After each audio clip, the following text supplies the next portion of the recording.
हम आज आप लोगों को उस स्थान का अवलोकन कराएंगे जिनको देखने के लिए देश विदेश से लोग आते हैं, उन्हें माथे को टेकते हैं। वह स्थान होगा आपका दमदमा तख्त साहिब गुरुद्वारा, जिसका अवलोकन आप लोगों को एक एक छोटी से छोटी पारदर्शिता रूप से मैं दर्शन कराऊंगा। तो आइए चलते हैं दमदमा साहिब तख्त गुरुद्वारे की तरफ। कितना अच्छा पार्किंग, कितने अच्छे वन जो आपके मन को प्रफुल्लित कर देंगे। देखिए कितना सुंदर दृश्य आपको दिख रहा है, अगल बगल पेड़ पौधे, बीच में गुंबद। आप देखेंगे गुंबद की बनावट कितनी सुंदर है, बगल में जो पेड़ पौधे हैं, गेट के माफिक जो आपको लग रहा है आमंत्रित कर रहे हैं कि आइए मेरे गेट से एंट्री करिए। देखिए गुरुद्वारे का एक नज़ारा आपके सामने है जो कितना सुंदर है। ऊपर का जो दृश्य देखिए कितना सुंदर, आपकी आंखें जो है प्रफुल्लित हो जाएंगी। इसको देखते हुए मन भी शांत हो जाएगा। आपके मन को भाने वाला हर एक दृश्य है।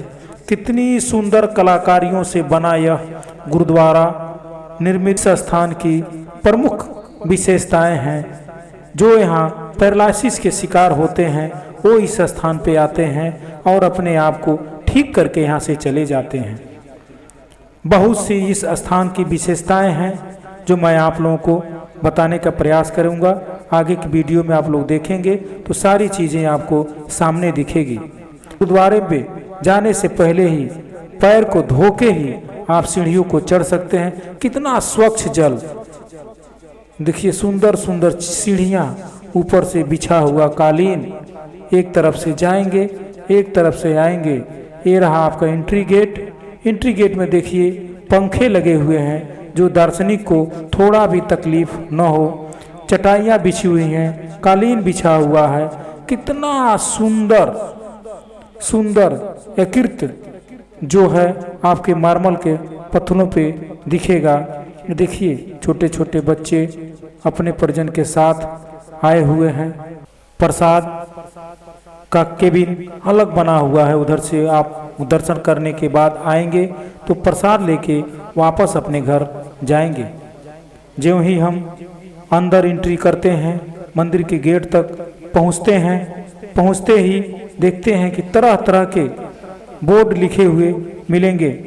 यह बोर्ड शायद मैं पढ़ पाता, क्योंकि मैं पंजाबी नहीं समझ पाता। अगर कहा से हिंदी या इंग्लिश में लिखा होता तो मैं आप लोगों को बता पाता। लेकिन यह जो आपके सामने शीशा दिख रहा है, यही वो शीशा है जिसके दर्शन मात्र से पैरालिसिस के शिकार जो भी हैं वो ठीक हो जाते हैं। ऐसा यहाँ के लोगों का मानना है। यहाँ के लोगों का, यहाँ के गुरुओं का कहना है कि यह जो शीशा है वो गुरु साहब का है जो यहाँ पे रखा हुआ है। बगल में आप देखेंगे गुरु ग्रंथ का नित्य पाठ जो सुंदर स्वर में होता रहता है, जो आपके मन को शांत कर देता है। इतना सुंदर स्वर कि आपके मन को प्रफुल्लित करके शांत कर देता है। ये सुर सुनते ही आपको लगेगा कि काश मैं थोड़ा देर यहाँ पे और रुक जाता और यहाँ आराम करता। जो भी लोग यहाँ पे आते हैं कतार में बैठ के शांत चित्त मन से अपनी मुराद पूरी करने के लिए मन्नत मांगते हैं। माथा तो हर स्थान पे, हर गुरुद्वारे में, हर मंदिर में टेका ही जाता है, मगर यह जो नज़ारा आप देख रहे हैं आपके सामने है जो गुरु साहब का है। यहाँ के जो आपके सिख गुरु लोग हैं, देखिए किस तरह से सजा के रखे हुए हैं। मन को देखते ही कितना शांति मिल रहा है। देखिए कितने सुंदर सुंदर फूल, कितने सुंदर सजावट। सबसे अच्छी देखने को यह मिल रहा है कि लाइट की जो व्यवस्था है वो तनिक भी आँखों को तकलीफ नहीं दे रही है। लाइट कितना शांत है। इस लाइट की सुंदरता जो है उस स्थान की और शोभा बढ़ा रही है। अपनी अपनी मन्नतें तो हर जगह हर लोग मांगते ही हैं, मगर इस गुरुद्वारे की एक अपनी अलग ही पहचान है, अलग ही संबंध लोगों में जुड़ गया है। जो लोग भी यहाँ पे आते हैं उनकी मुरादें माना जाता है कि पूर्ण रूप से पूर्ण हो जाती है। यह गुरुद्वारा का नज़ारा जो है आपके सामने है, जो कितना सुंदर तारों के माफिक चमकता हुआ, आपके आँखों को कितना सुकून मिल रहा होगा देखते हुए कि यह जो प्रफुल्लित होके हम लोग दूर दूर से इस नज़ारे को देखने के लिए पहुँचते हैं। श्रद्धालु अपने अपने पूरे परिवार के साथ गेट पे एंट्री करते हुए गेट पे जो है पहले श्रद्धा करते हैं, उसके बाद अंदर आते हैं। अंदर आके माथा टेकते हैं। माथा टेकने के बाद अपने अपने स्थान पे शांत चित्त से बैठ जाते हैं। थोड़ा देर विश्राम के बाद यह लोग वापस चले जाते हैं। आप जब इस बोर्ड को पढ़ सकते हैं तो समझ जाएंगे कि इस स्थान का क्या क्या कारण है, क्यों निर्मित है। क्योंकि इस बोर्ड को मैं नहीं पढ़ सकता, शायद आप लोग पढ़ सकते हैं, इसलिए मैं यहाँ पे हर एक चीज़ लिखी हुई है जो मैं आपके बीच दिखाने का प्रयास कर रहा हूँ। शायद आप लोग इस स्थान को देखने के लिए ललायित हो रहे होंगे। यह देखिए दूर से जो आपको एक कुआं दिख रहा है, दूर से गुंबदें दिख रहे हैं, कितनी सुंदर हैं। यह आपको स्तंभ जो है पीला कलर का दिख रहा है। बगल बगल में देखिए लाज हैं, पेड़ हैं, कितने सुंदर सुंदर आकृति से बना हुआ गुंबद है। जो अगल बगल बहुत से गुरुद्वारे का बहुत से आकृति हैं जो आपको देखने में बहुत ही सुंदर लगेगा।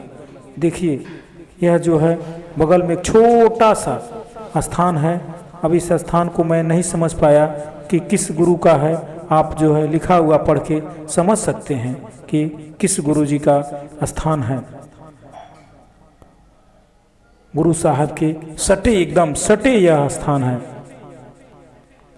अब मैं दिखाने की प्रयास कर रहा हूं, आप समझ जाएं कि ये क्या चीज है।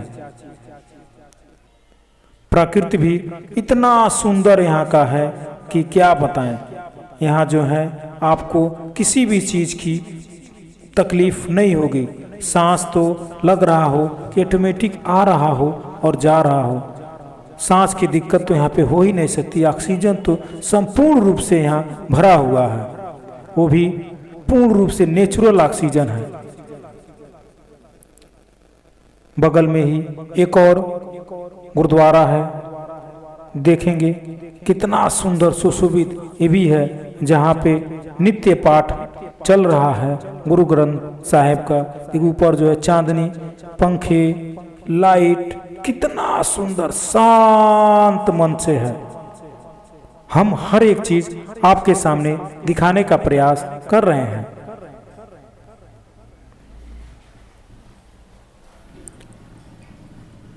इस तस्वीर के जरिए हम आप लोगों को दिखाने का प्रयास कर रहे हैं कि गुरु साहिब की जो भी जीवनी है छोटे से छोटे तस्वीरों में उतार के कलाकारों ने यहाँ पे दर्शाने का प्रयास किया है कि गुरु जी के जीवन में कितनी कठिनाइयाँ आई थी और क्या क्या सफलताएं मिली।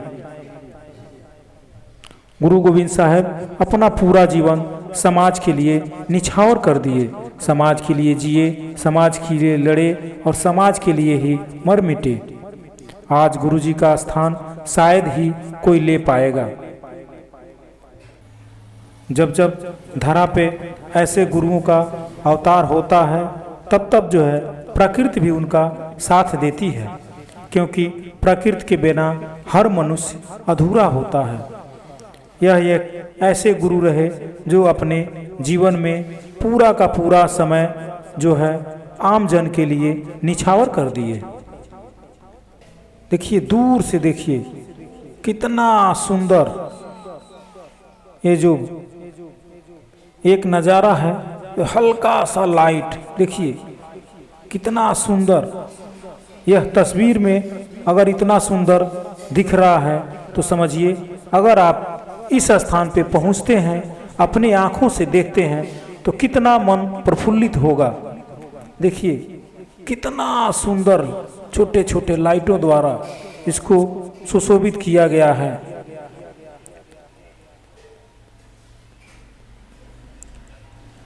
यह जो आपके सामने दिख रहा है एक कुआं है जो आज भी पूर्ण रूप से जल से भरा हुआ है। ऊपर जो है बैरिकेटिंग लोहे की छड़ से कर दिया गया है ताकि छोटे बच्चे इसके अंदर न जा पाएं, कोई घटना न घट सके। एक छोटा सा पार्क है, तो पार्क में बहुत से फूल पत्ती लगाए हुए हैं, बैठने का स्थान है। यहाँ का जो स्थान है बैठने का बहुत ही सुंदर है, बहुत ही सुंदर। आप यहाँ पे बैठेंगे तो आपका मन जो है एकदम शांत चित्त से प्रफुल्लित हो जाएगा। देख रहे होंगे गुरुद्वारे का लाइट से भरा हुआ नज़ारा जो कितना सुंदर लग रहा है। तरह तरह के लाइटों द्वारा इस गुरुद्वारे को कितना सुशोभित किया गया है। यहाँ जो है आने जाने का जो रास्ता है वह कितना सुंदर है। ये आप देख रहे होंगे तो आपको लग रहा होगा कि काश मैं यहाँ पे जाता और इस जगह को देख के आता। लेकिन इसमें चिंता की कोई बात नहीं है, मैं हर एक पहलू पे आपको ले चलूँगा, हर एक चीज़ को दिखाऊंगा।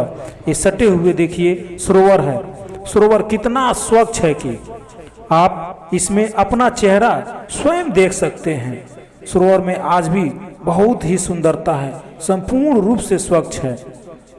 यह जो उसके सटे हुए एक और गुरुद्वारा है जहाँ पे माना जाता है कि आने मात्र से ही मन की मुरादें पूरी होती है और बहुत शांत चित्त मन से यहाँ पे लोग आते हैं और अपनी मुरादें को पूरी करके जाते हैं। आप वहाँ से थोड़ा सा बाहर हटेंगे तो देखेंगे एक और गुरुद्वारा है, सटे हुए, एकदम सटे हुए, जहाँ के लोगों का मानना है कि इसी गुरुद्वारे में, इसी जगह पे बैठ के गुरु साहब द्वारा जो गुरु ग्रंथ का रचना किया गया है, इसी स्थान पे लेखकों द्वारा रचना जो है गुरु जी के सामने कराया गया है। आप शायद इस अंक को पढ़ पा रहे हों तो पढ़ के आप समझ सकते हैं कि इसमें क्या लिखा हुआ है, क्योंकि हम इस शब्द को नहीं समझ सकते। यह जो है चांदनी देखिए, गुरु साहब के इस गुरुद्वारे में जहाँ पे बैठ के ग्रंथ लिखा गया है, उस स्थान का मैं आप लोगों को अवलोकन करा रहा हूँ। इसी स्थान पे गुरु ग्रंथ लिखा गया है।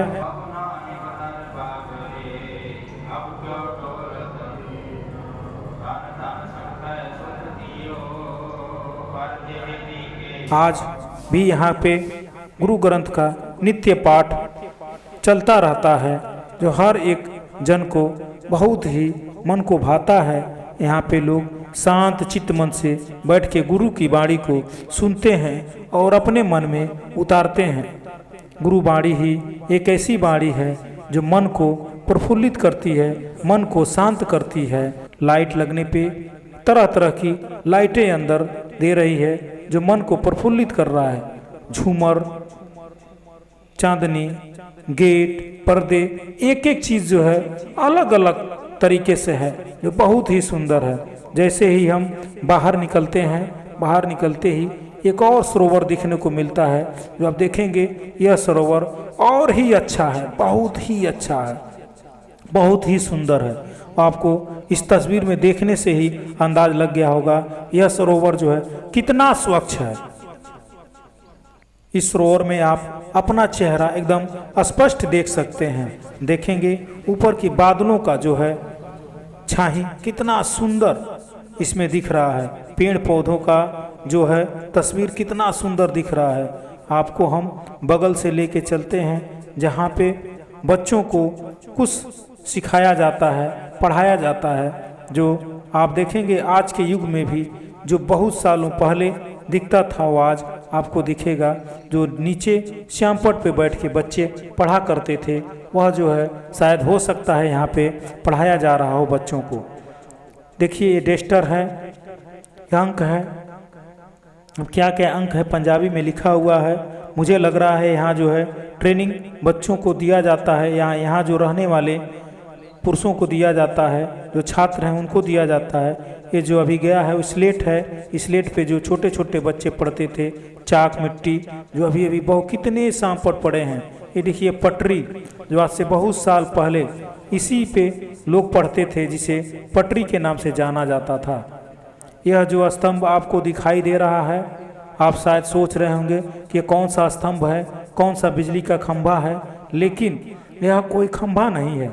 यह स्तंभ जो है, इस स्तंभ को निशान शब्द से संबोधित करते हैं। निशान का मतलब ही होता है किसी भी चीज को निशानना, साधना। यह जो है निशान है, इसको देख के दूर दूर से राहगीर जो भूखे हो, प्यासे हो, वह गुरुद्वारे के पास आ जाते हैं और जो है अपना जो है मनचाहा भोजन करते हैं, विश्राम करते हैं और अपने स्थान पे चले जाते हैं। इसी बीच हम लोगों के साथ यहाँ के एक साहब मिले, जिनसे मैं वार्ता किया। उन्होंने कुछ बातें बताई जो मैं आप लोगों के सामने रख। जी सर, हम इस जो मंदिर अभी हम घूम रहे थे सर, यहाँ पे 2 मंदिरें हैं, तो एक दाहिने साइड है, एक बाएं साइड है। तो दाहिने साइड वाला भी जो है ये किस गुरुजी का है और बाएं साइड वाला किस गुरुजी का है, किस पर्पज से बनाया गया है सर? वाहिगुरू जी का खालसा, वाहिगुरू जी की फतेह। सब तो पहले मैं दसदा, ये स्थान जड़ा है साहिब कमाल और साईं दस साहिब श्री गुरु गोबिंद सिंह जी का स्थान है। सामने जड़ा तुसी सामने की तरफ जड़ा देख रहे हो, ये अकाल तख्त दमदमा साहिब है। गुरु साहिब ने इत्थे आके दम लिया सी और जड़ा सीधे हाथ में जड़ा गुरुद्वारा साहिब है, ये लिखणसर साहिब है। इत्थे गुरु साहिब ने गुरु ग्रंथ साहिब जी की लिखाई करवाई सी, सो इन्होंने लिखणसर साहिब कहा जाता है। गुरु साहिब ने लिखाई कराई सी, भाई मानी सिंह जी ने ये ग्रंथ लिखे सन। ते नाल ही एक खूह साहब है जो बाबा दीप सिंह जी का खूह है, उन्होंने उसारी कराई सी। अज भी जल की सेवा इस खूह भी हो रही है। और भोरा साहब है बाबा दीप सिंह जी का, जिथे बाबा दीप सिंह जी ने 53 साल 53 ईयर इत्थे अपना भगती बंदगी सिमरन किया सी। सो ये जड़ा स्थान है तक चौथा तख्त श्री दमदमा साहिब श्री गुरु गोबिंद सिंह जी का स्थान है। वाहिगुरू जी का खालसा, वाहिगुरू जी की फतेह। जब गुरु साहब लिखना शुरू किए थे सर, तो किस भाषा में लिखे थे ग्रंथ को? उस समय पंजाबी भाषा में लिखे थे। जी जी, पंजाबी भाषा। ये जो गुरु गोबिंद सिंह जी थे, ये सिखों के 10वें गुरु हैं। जी जी, तो जो तीसरे गुरु थे, उन्होंने पंजाबी लिपि का निर्माण कर दिया था। उस समय जी, पंजाबी लिपि शुरू हो गई थी। तो किस भाषा में इसका अनुवाद है? इसका आज जो इसका है ना, तो इंग्लिश में इसका है, हिंदी में है, पंजाबी में है। तो जो उसका 3 अनुवाद भाषाओं में आज इनके ग्रंथ मिल जाते हैं। वाणी अपने जो मोबाइल में एप्लीकेशंस हैं वहाँ मिल जाता है। जी जी, तो लेखक अलग अलग हैं या पंजाबी ही नहीं, हैं? पंजाबी ही नहीं, पंजाबी भाषा जो उच्चारण हुई है ना, गुरु नानक देव जी ने जिस इलाके में गए हैं उसी भाषा में उन्होंने शब्द उच्चारण करे थे, श्लोक उच्चारण। जैसे कि राजस्थान में गए तो राजस्थानी भाषा का उच्चारण किया उन्होंने। वो मराठा साइड गए तो वहाँ, Gujarat side, UP side, Punjab side ज़्यादातर रहे हैं तो पंजाबी भाषा का उच्चारण ज़्यादा है।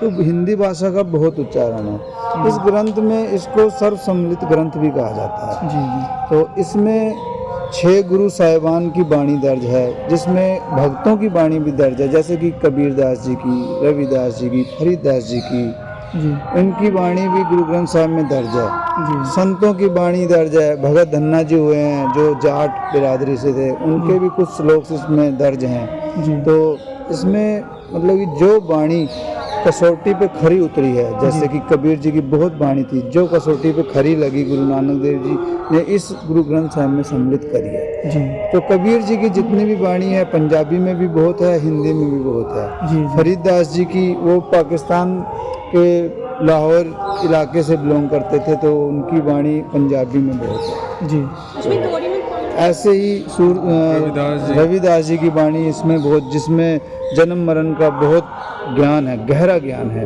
जी जिसमें रविदास जी की वाणी का है जो। जी। अरे सर, जो स्तंभ है, स्तंभ जिससे कि जो स्तंभ दिखाई दे रहा है, वो क्या चीज़ है? ये निशान साहिब है।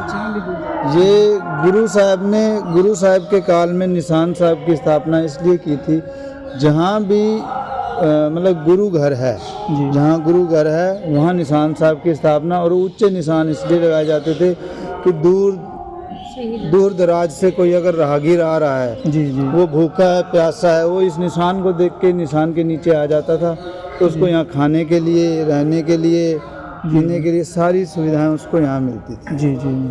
तो पहचान के लिए लगाया गया, पहचान, इसको निशान है ये, जी जी, गुरु घर का निशान है, जिसको इसको सत्कार जी की तरफ से इनको निशान साहिब कहा जाता है। हम जो है भोजन और लंगर की बात करते हैं, लेकिन यहाँ देखिए स्पष्ट दिखाई दे रहा है कि एक साथ कितने लोग, भोजन बड़ा हो छोटा हो, रागीर हो, सब प्रसाद रूप में एक साथ यहाँ पे भोजन ग्रहण करते हैं और एक साथ चले जाते हैं, वो भी बिल्कुल मुफ्त, कोई भी शुल्क यहाँ पे नहीं लगता है।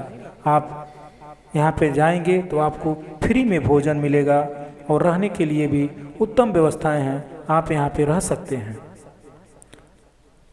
और भी कुछ बहुत सी चीज़ें यहाँ पे हैं जो हम अगले एपिसोड में आप लोगों को ज़रूर दिखाने का प्रयास करेंगे।